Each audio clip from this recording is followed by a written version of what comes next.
They say hindsight can be 20/20, but what if your eyesight is not what it used to be? Aging can be a daunting prospect with declining eyesight, a few extra wrinkles here and there, and a nagging fear of declining health. But I'm here to tell you that aging doesn't have to be all doom and gloom. It can be a great time of growth, adventure, and self-discovery. Today, I'm turning 53, and I couldn't be more excited about this next chapter in my life. Let's dive into things I wish I'd known 10 years ago that I'm going to share with you. You're going to hear me say this a lot on this channel, but age is just a number. I've known old people that were 50, and I've known young people that were 75. It's all about your attitude and your health. Don't let that number on your birth certificate define who you are. You are capable of amazing things no matter what your age. It's all in that attitude and mindset of continuing to evolve, not settle and staying stuck. So I'd love to know, tell me in the comments something that you're proud of doing at your age.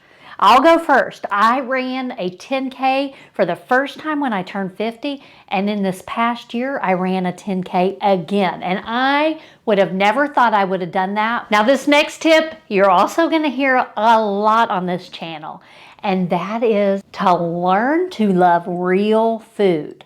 I know it's hard that you can't still eat like a teenager or like your husband and still look and feel your best. But I promise you, once you learn to really love eating a variety of vegetables and fruits and quality protein, you are going to feel the difference, and it makes it easier to give up on that junk food that isn't serving you anymore.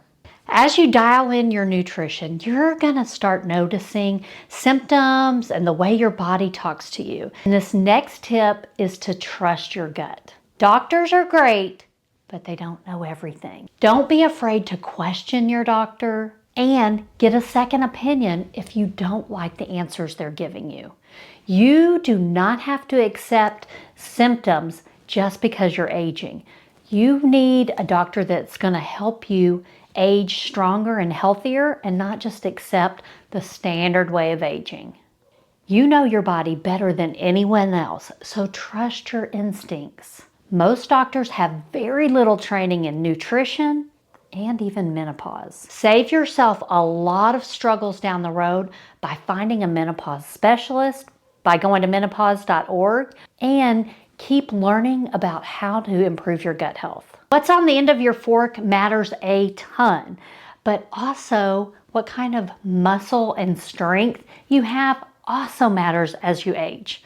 Now, I'm talking to myself 10 years ago when I was focusing more on kickboxing and Zumba, and I even started running to get skinny. But as we age, we've got to focus more on strength training. That looks like yoga, Pilates, weightlifting. It's not just for men. We naturally start to lose muscle and as we get older, so we've got to fight to keep it. You are training to be either that woman that's unlimited as you age, or you're training to be the stereotypical frail old woman. It's all your choice. You want to be able to get up and down off the floor and play with your grandkids. You want to be able to get something off that top shelf or even get something off that bottom shelf.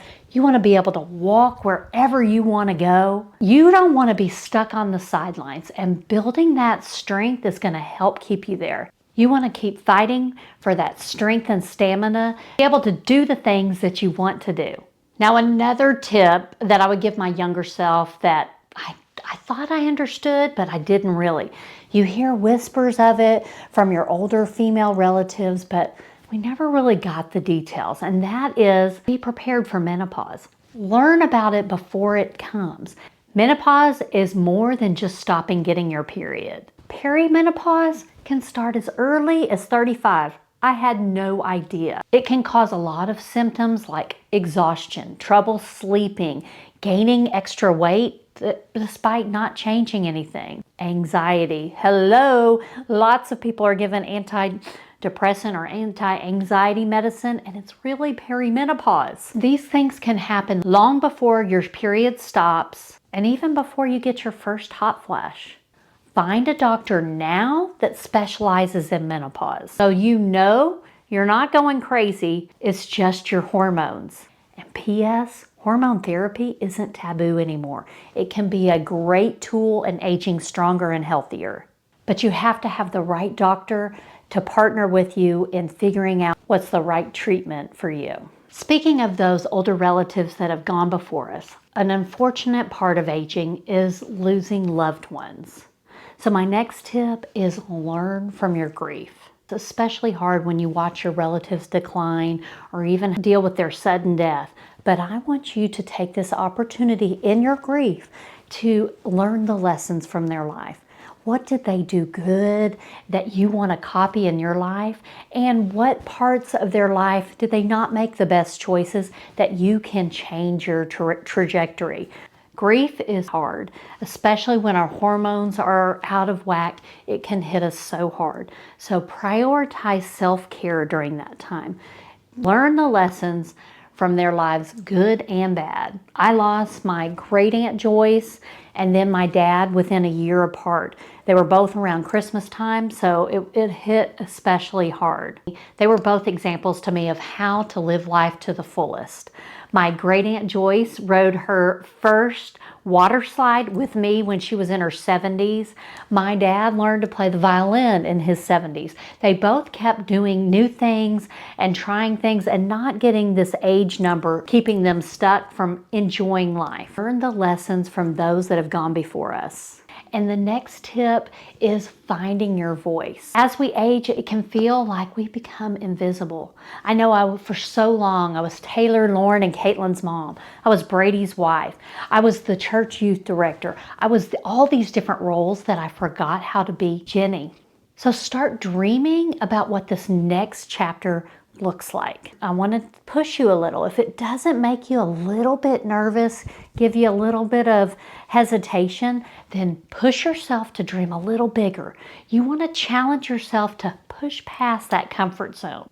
I believe that you were put on this earth for a lot of reasons, and you've got to just figure out what that next step is. Don't be afraid to reinvent yourself. With age comes opportunities to explore your passions. Learn new things, discover hidden talents, embark on new adventures. Embrace the path less traveled. You do not have to do this like your mother or your grandmother did. You get to do it in a new, unique way. You'll be amazed at how fulfilling it is to step out of that comfort zone and challenge yourself. I've challenged myself a lot in this last 10 years. I've done youth director, which scared me quite a bit, dealing with teenagers. Through that job, I ziplined, I led mission trips, I even spoke at camp in front of 300 teenagers, and now I've started a health coaching business, and here I am starting a YouTube channel. I always am continuing to learn and grow. But that is only possible when I surround myself with other people that are learning and growing too. So that brings me to my next tip. Your circle of friends might change, and that's okay. Some friends are for a season, some friends are for a reason, and some friends, if you're lucky enough, are there for your entire life. I've had friends that were parents of my kids' friends, and it was a great season to sit on the sidelines and do life together as our kids were growing up.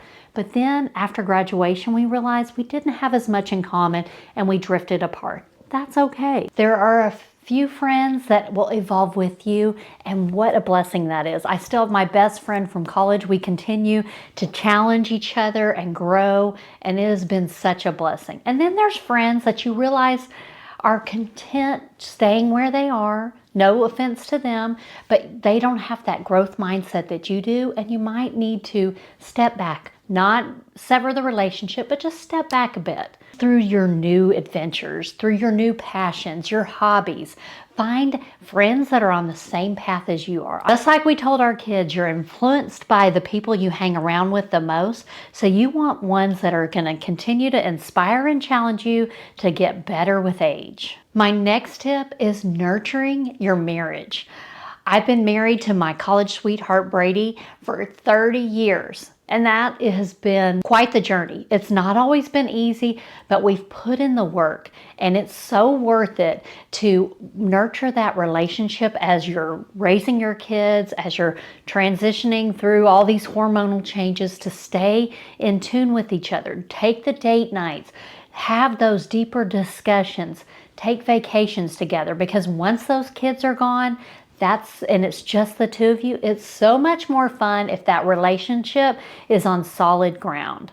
And my final tip is not a surprise. I believe that your health is your passport to adventure. You've got to intentionally take care of it. Your future self will thank you for it. Aging is a wild ride, and I wouldn't trade anything for it. As my dad used to say, aging is a privilege. So if you're ready to get started on those healthy habits, I show you the easy way in this video right here.